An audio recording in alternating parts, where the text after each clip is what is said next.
कैसे प्यारे बच्चों, आई होप आप लोग बढ़िया होंगे। और आज हम लोग ऑब्जेक्टिव का सेशन पूरा करेंगे। 38 से 37 तक करा दिए थे। आज 38 क्वेश्चन नंबर 38 से आप लोगों का सेशन चलेगा। ठीक है, ऑब्जेक्टिव सेशन चलेगा। कुल मिला के आपको मैं इस सेशन में जैसे कि वास्तविक संख्या यानी रियल नंबर का 50 क्वेश्चन कराऊंगा। उसके बाद में दूसरे टॉपिक पर हम लोग आएंगे। ठीक है, दूसरे टॉपिक को जैसे कि मानकर चले कि बहुपद है, बहुपद को हम लोग क्या करेंगे, थ्योरी पहले पढ़ेंगे। एक वीडियो मैं आप लोगों को थ्योरी के माध्यम से दे सकता हूं और उसके बाद ऑब्जेक्टिव आप लोगों को करा दूंगा।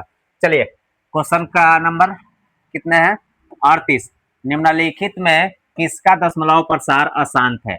अशांत को बताए थे कि नीचे यानी 2 और 5 के अलावा दूसरा कोई बाटा में आ जाए तो वो क्या होता है? अशांत होता है ना।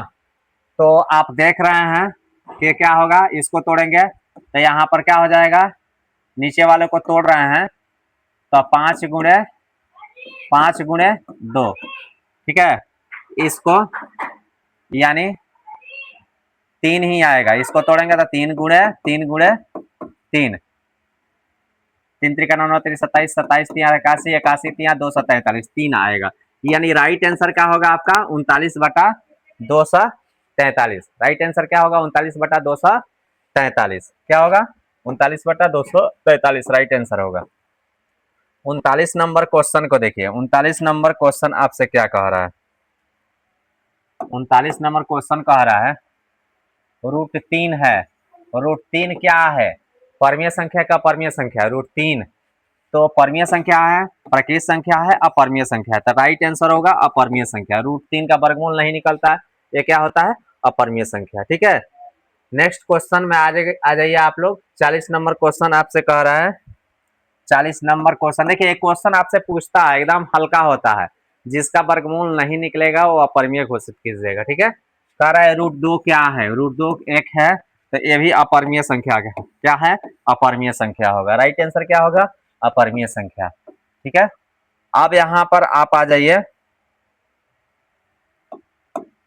Question number 41। क्वेश्चन नंबर 41 कह रहा है क्या 0 किसी पूर्णांक को विभाजित कर सकता है?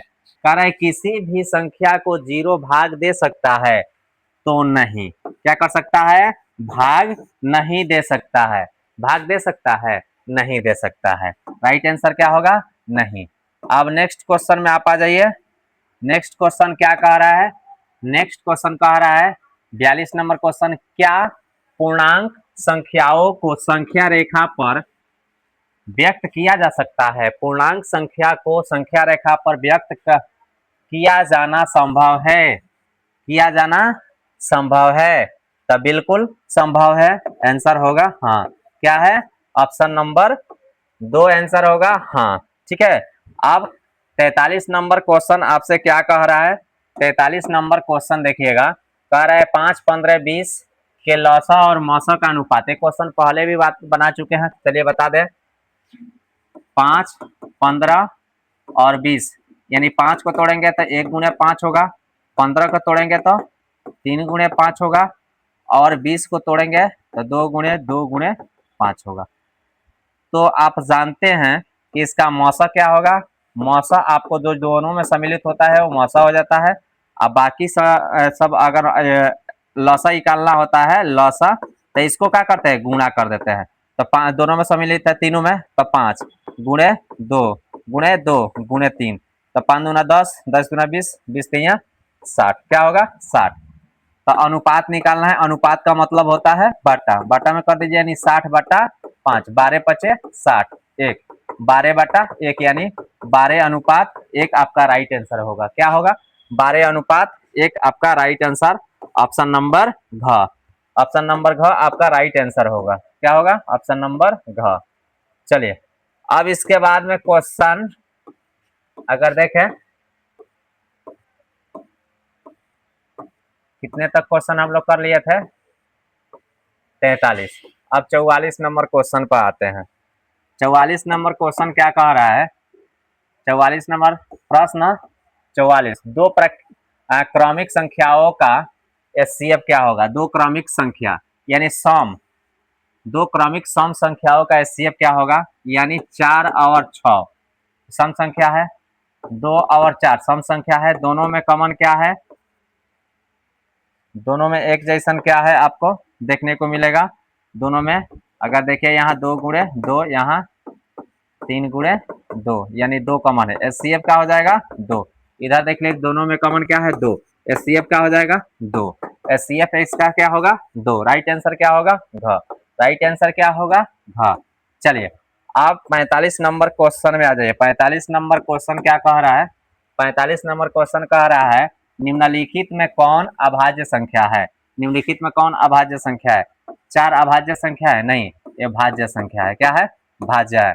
9 क्या है भाज्य संख्या है। 11 अभाज्य संख्या है, क्या है अभाज्य संख्या है। 15 भाज्य संख्या है, क्या है भाज्य संख्या है ना। क्यों, क्योंकि 3 गुणे 5 भाज्य संख्या होगा, 3 गुणे 3 भाज्य संख्या होगा, 2 गुणे 2 है भाज्य संख्या होगा, 1 गुणे 11। यानी अभाज्य संख्या किसे कहते हैं, वैसी संख्या जिसमें स्वयं या खुद के अलावा यानी अपने यानी जो संख्या है उसके अलावा या एक के अलावा दूसरा किसी से भाग नहीं लगे, वो क्या होता है अभाज्य संख्या होता है, अन्यथा भाज्य संख्या होता है। आई होप आप लोगों को ये वीडियो अच्छी लगी होगी। यदि वीडियो अच्छा लगा है तो आप लोग शेयर करेंगे, ज़्यादा से ज़्यादा लोगों तक पहुँचे, ताकि उन लोगों को भी ऑब्जेक्टिव सेशन मिले जो मिशन बोर्ड एग्जाम के तरीके जुड़ना चाहते हैं, तो चैनल को सब्सक्राइब कर लें।